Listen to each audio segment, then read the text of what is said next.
Hello. Welcome to, I guess, the first episode of whatever this could end up being. Basically my sports talk show.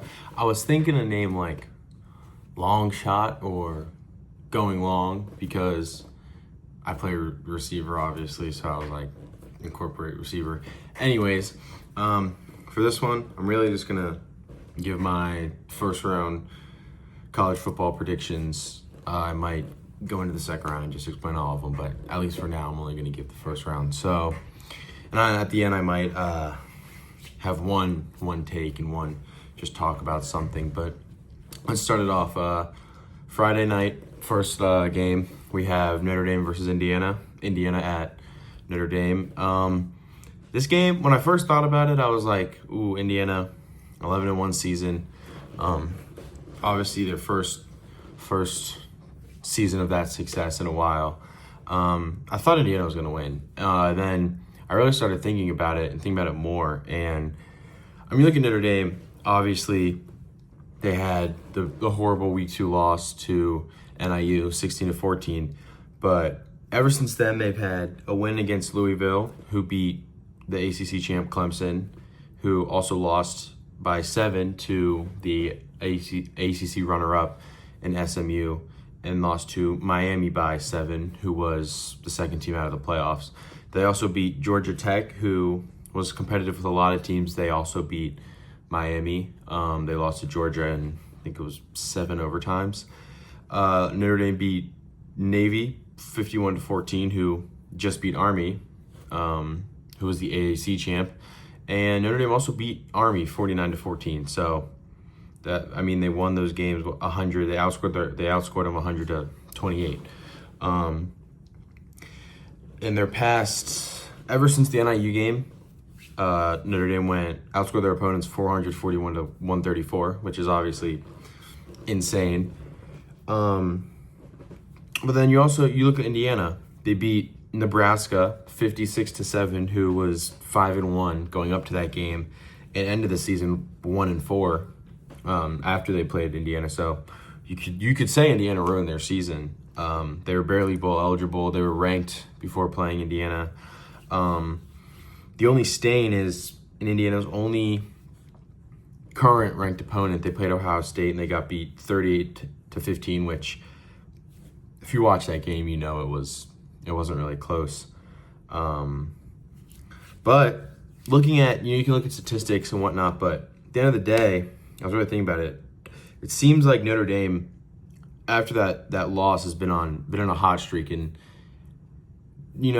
obviously their strength of schedule isn't great coming from a FBS independent team, but they've been on a hot streak. They've been on a hot streak. And Indiana, I mean, they have obviously had a great season, but the one time they came up with a ranked team, they kind of got smacked, and their strength of schedule wasn't great either.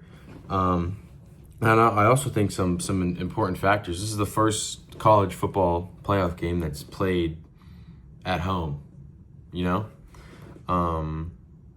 So that's a favor for Notre Dame, and obviously they're a home team, so that place is gonna be rocking. And it's an Indiana matchup, so there's definitely going to be some Indiana fans. But I mean, I think that's huge for Notre Dame. Obviously, we know Notre Dame has a strong defense. Their secondary is great, especially.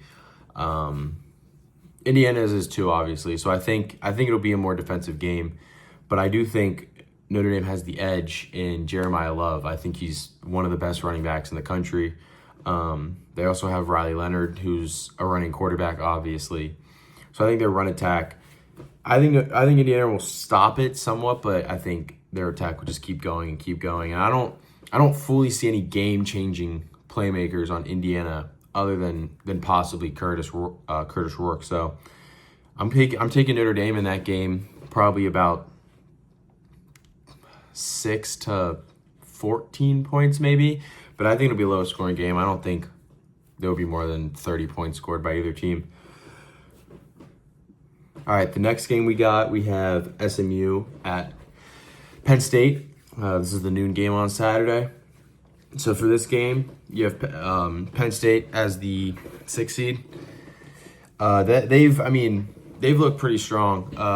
They lost to Ohio State by 7, which was a controversial game. Horrible play calling at the end. I'd say. They were a fucking goal line stand away from taking that to overtime. They lost to Oregon in the conference championship by 8. So competitive games. Other than that, they went winless. They had some dominating wins. They had some close wins. Definitely haven't been consistently dominating the whole season. But I think they have a top 5 quarterback in college football in Drew Aller. I think he's complete. I think he takes good care of the ball. I think he can make some crazy throws that go unnoticed at times. And I think he can go through his reads. He's accurate, which, especially at this point, is huge for every team. They have a dynamic run offense in Nick Singleton and Katron Allen, the best running back duo in the country. So that'll cause some issues. And then, obviously, Tyler Warren, we can look at him and just everything he's done on every aspect of the game. He's going to be definitely a problem. But SMU, they beat Louisville, who I talked about earlier. They beat Pitt, who was ranked number 18 at the time, by 23 points. They lost to Clemson, obviously in the conference championship by 3, but they came back with 30 seconds. That was a nail biter, really. They have a good mobile quarterback who could create some issues for Penn State. They also have a good running game in Brashard Smith. So I think their run game could cause some issues for Penn State, but I think Penn State's defense is ultimately just too strong.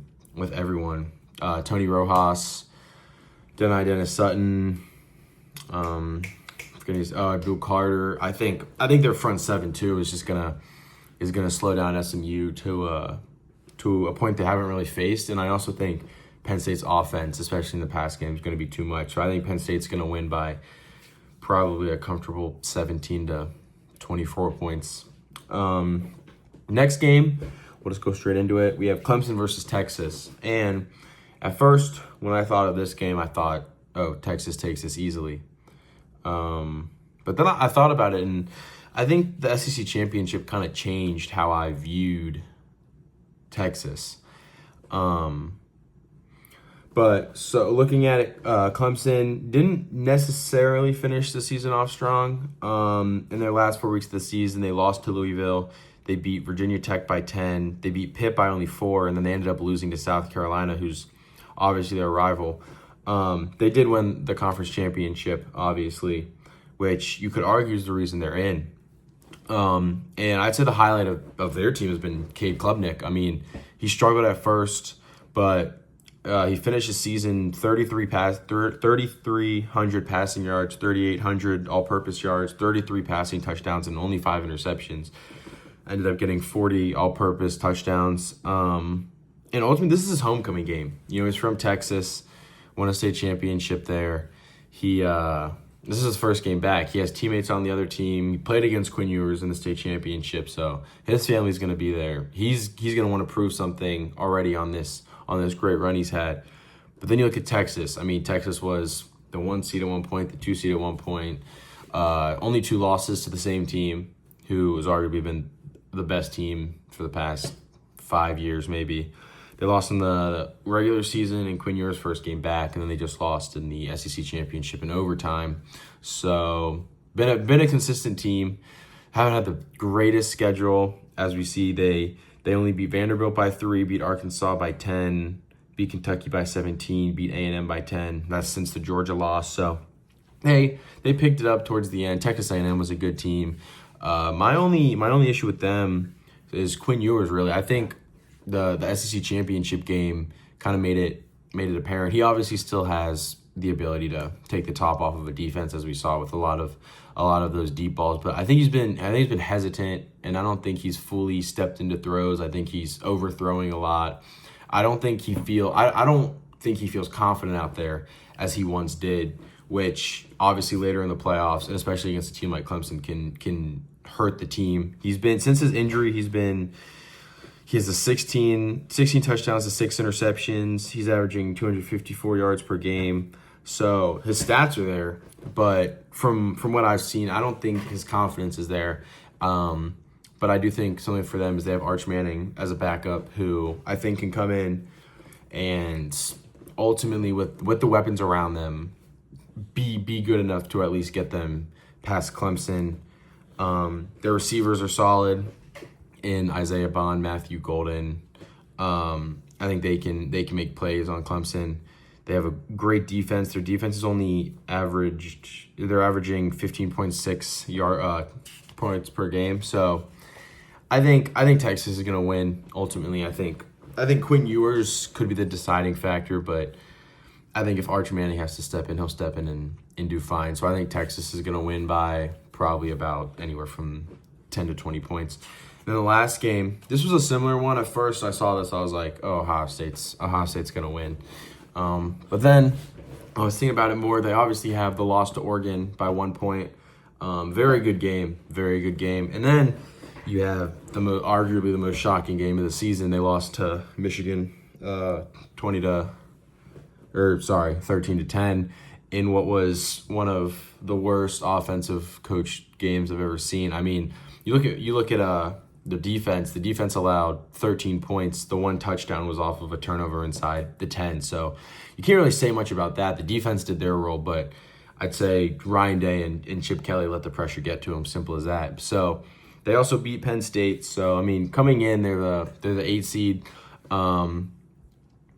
My only concern for them really is the coaching. I think the players, they'll be able to get past the loss and focus on what's in front of them, and at least going out with the national championship. All those seniors coming back, especially. But I don't know how Ryan Day will be. He's publicly talked about how impactful losing to Michigan is, and I don't know if he'll be able to recover. I don't think he has the locker room, as we've seen from the post game of the game. I don't know how he'll be, and I think for him, obviously, the way he coached, he's going to need to step it up for this game. Tennessee has a good defense, a fast defense, so he's going to have to use his weapons. He has the best receiving core in the country. He has one of the best backfields in the country. He has to utilize that, and I think Will Howard can be with what's around him. He can thrive. He can thrive. You just have to get the ball to your receivers. You have three All-American receivers on your team, so you just got to get them the ball. I would expect, I'd hope Will Howard's throwing the ball anywhere from 30 to 40, realistically 35 to 40, 45 times a game, because I just think you can, and I think they can really do that against anyone in the country. Tennessee beat Alabama 24 to 17, which is probably their biggest win, but they also lost to Arkansas 19 to 14, lost to Georgia 31-17. You look at their offense, Dylan Sampson had 1,485 rushing yards, going along with 22 rushing touchdowns. Nico Yamaliava, 2,500 passing yards, 19 touchdowns, 5 interceptions. And honestly, this is where I think Tennessee's biggest issue lies. I think their defense is solid. It's been solid. I think their run game is solid. But I think Nico, for his expectations, he's kind of let a lot of people down. I think the talent's there. You can see the talent in the arm strength.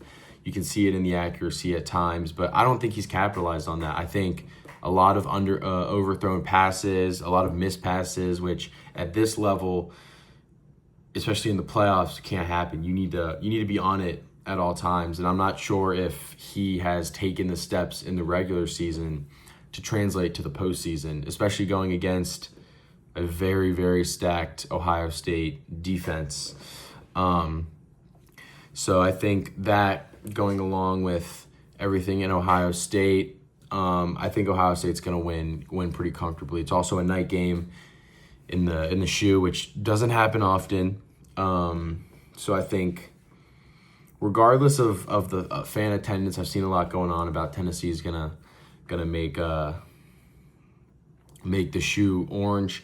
I still think Ohio State's gonna come out and win. I think they have a chip on their shoulder. I think everyone realizes that.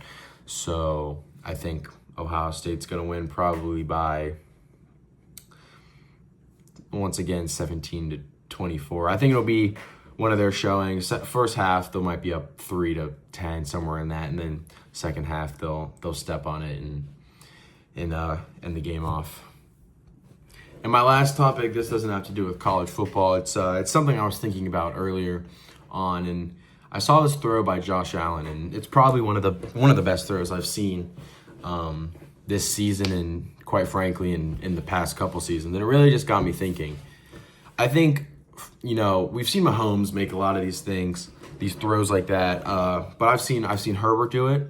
I've seen Allen do it. I've seen Lamar make incredible plays behind the line of scrimmage and still be able to throw for success. We've seen Joe Burrow do it too. So it brought up a question in my mind. If all these players, all these quarterbacks are capable of doing the same thing, what makes Patrick Mahomes the best quarterback in the NFL? And I thought about it, and it brought me back to 10 years ago, 15 years ago, where you had the players, Breeze, the Bens, the Bradys, the Mannings, and I think at the end of the day, it's the fact he wins. I mean, I think most people can look and say, when Tom Brady played in the NFL, he wasn't naturally the best quarterback in the NFL. He wasn't. Peyton Manning was better. Drew Brees was more accurate. Rodgers had a stronger arm. He was never necessarily the best athletically gifted or just raw talent. He was never the best at that. But I think what made him, and I think everyone can argue this, what made him the best is he won. 7 Super Bowls compared to Manning's 2. 7 Super Bowl compared to Brees' 1. Rodgers 1. Ben's 2. I think he won. And at the end of the day, you look at it, Mahomes has played Allen in the playoffs, I believe, 4 or 5 times, beat him every single time. He's played Lamar Jackson in the playoffs last year, beat Lamar Jackson. It's that factor of Mahomes being able to, in those moments, come out on top against these quarterbacks. I mean, you look at Josh Allen, sealing a game with 13 seconds left. Mahomes comes back and wins that. Last year, close game, Mahomes comes back and leads his team to a field goal. Against the Ravens last year, on a crucial third down, Mahomes makes the play. So I think at the end of the day, and obviously Mahomes is just as naturally talented as they come, but at this level, and I think you can see it, teams are taking that away. Teams are not going to let Patrick Mahomes beat you with a 60-yard throw. It's just how it is. Teams are going to drop into cover 4, drop into cover 3, and tell Mahomes take what's underneath. So he doesn't have that same lucky treatment that the other ones do. But I think his ability to shift to that and just win is the reason that Patrick Mahomes is the best quarterback in the NFL. But that'll wrap up this little short thing. I think I'm gonna try and give one for college or the NFL.